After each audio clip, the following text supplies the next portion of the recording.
Alright, so we're going to work on exercise 11.3, which is going to utilize exercise 2.5 that we did earlier in the year.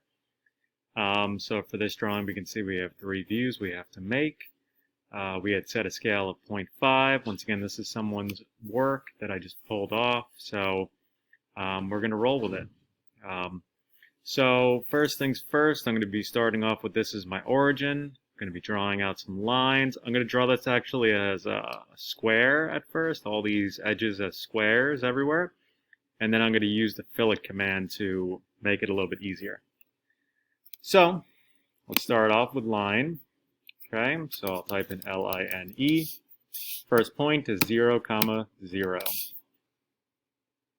Okay, and then I can see if I zoom in on my drawing here a little bit. Okay, it's about a swoop. Nope, there we go. That looks good. Okay, I can see I'm going to have to go over to the right 3, so 3, 0. Okay, and then I'm going to have to go up, and it's 1, so it's 0, 1, and then -1, 0, and then 1, nope, that's wrong. 0, 1. Okay, then -1, 0, 0, 1, -1, 0. Okay, and then I can close it back up at 0, 0.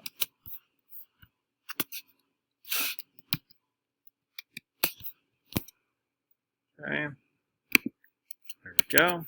Done. There's my little staircase shape.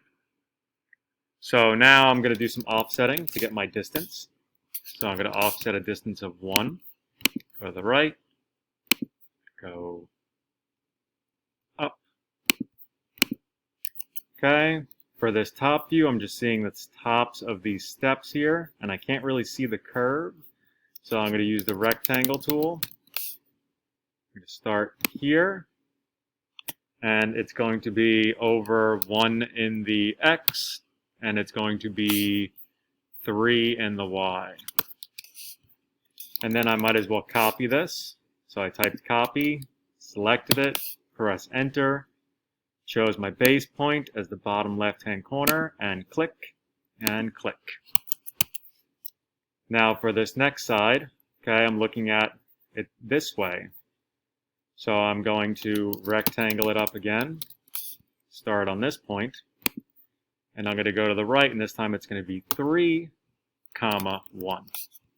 And then I'm going to copy again, so I typed copy, selected my object, chose the base point, bottom left-hand corner, and copied it again. Okay, so now I'm going to need to add in some kind of fillets here. So I'm going to type in fillet, and I'm going to start with this one first. It says my fillet radius is 0.5, so I typed fillet, hit enter, and now I hit R for radius, and my radius is 0.5. Okay, and then I can select this line here, go down, fill it again, press enter again. Okay, I'll do this line here. Okay, no fillet at the top, no fillets over here, but I do have the fillet on the corners here. Okay, so I'm going to type in fillet, go for radius, and this time the radius is 1. So I'll press 1, enter, and then I'll select this edge, go up, enter again for fillet, this edge, and down. Okay, and that concludes what we're going to see for this drawing here. So we were able to see the curves here and the curve on top, and you need all three views to truly understand this drawing that we did. So this concludes 11.3, a quick one with a lot of repetition, but not too bad. Hope you found this video helpful. Talk soon.